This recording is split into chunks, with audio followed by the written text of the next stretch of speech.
ሁለተኛ ዜና ምዕራፍ 12 እንዲህም ሆነ የሮብዓም መንግሥት በጸናች ጊዜ እርሱም በበረታ ጊዜ እርሱና እስራኤል ሁሉ የእግዚአብሔርን ሕግ ተዉ። እግዚአብሔርን በድለዋልና። ሮብዓም በነገሰ በአምስተኛው ዓመት የግብፅ ንጉሥ ሺሻቅ 1200 ሰረገሎችና 60,000 ፈረሰኞች ይዞ ወደ ኢየሩሳሌም ወጣ። ከእርሱም ጋር ከግብፅ ለመጣው ሕዝብ ቁጥር አልነበረውም። እነርሱም የልብያ ሰዎች፣ ሱካውያን፣ የኢትዮጵያ ሰዎችም ነበሩ።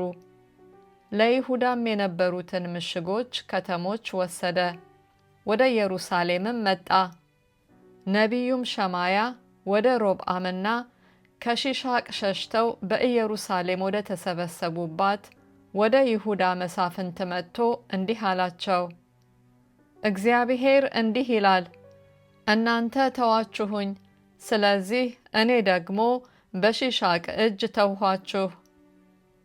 የእስራኤልም መሳፍንትና ንጉሡ እግዚአብሔር ጻድቅ ነው ብለው ሰውነታቸውን አዋረዱ።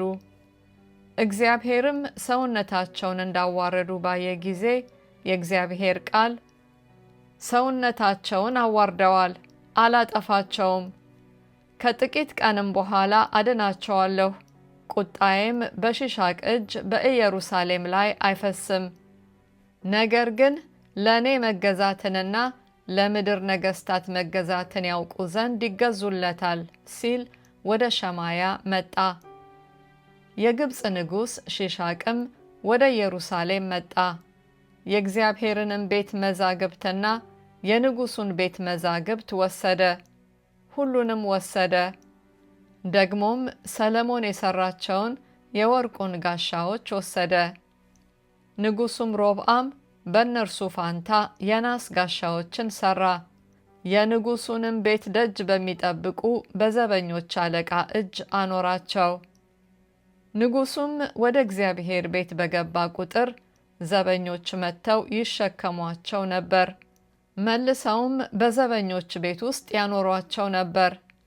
ሰውነቱንም ባዋረደ ጊዜ የእግዚአብሔር ቁጣ ፈጽሞ እንዳያጠፋው ከእርሱ ዘንድ ተመለሰ። በይሁዳም ደግሞ መልካም ነገር ተገኘ። ንጉሡም ሮብዓም በኢየሩሳሌም በረታ፣ ንጉሥም ሆነ። ሮብዓምም በነገሰ ጊዜ የ41 ዓመት ጎልማሳ ነበረ።